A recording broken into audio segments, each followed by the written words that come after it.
Primetime Queen and Primetime King Marian Rivera and Dingdong Dantes kaganapan sa kanilang motorcade sa Dasmariñas, Cavite. Para sa kanilang movie na Rewind, pinagkaguluhan ng mga tao na napakaganda ni Marian sa kanyang suot na red and white combination habang nakasombrero. At sobrang gwapo naman ni Dingdong Dantes sa kanyang suot na simpleng white t-shirt at black jeans.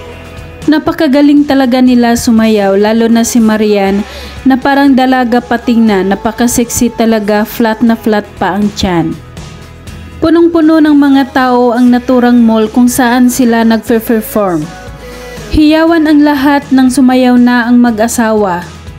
At lalo na kapag lumapit sila sa katabi ng stage para kumaway sa mga tao.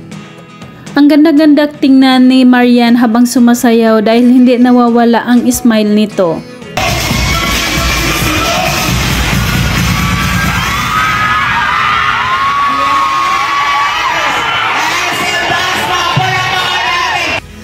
At sa huling mensahe nila, pinupuri ni Dingdong Dantes si Marian bilang katrabaho nito na mahusay na aktres. Sina Pamo, sina Neil, si Jordan, marami pa. Pero syempre, iba talaga pag katrabaho mo si Marian. Napakagaling na artista ibang klase.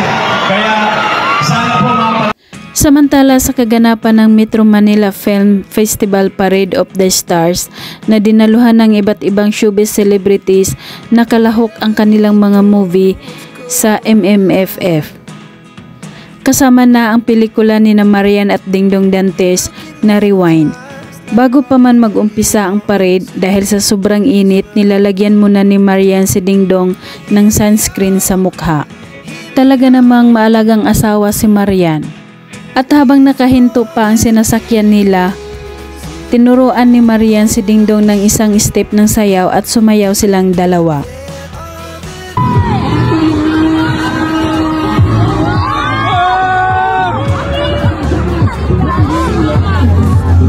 At habang dumadaan sila sa mga tao at naghihiyawan, hinahandugan pa rin ni Marian ng sayaw ang bawat nadadaanan nila. Kaya naaaliw ang mga tao na nanood kay Marian. Makikita din ang isang side ni Marian, ang kakulitan pala nito. Natawa na lang si Dingdong Dantes na nakatingin sa kanya. At pagtungtong ng entablado, nagpakitang gilas ulit si Marian pagdating sa pagsasayaw. Si Marian ay binansagan Queen of TikTok dahil sa pagdating sa pagsasayaw ay super hot daw ito.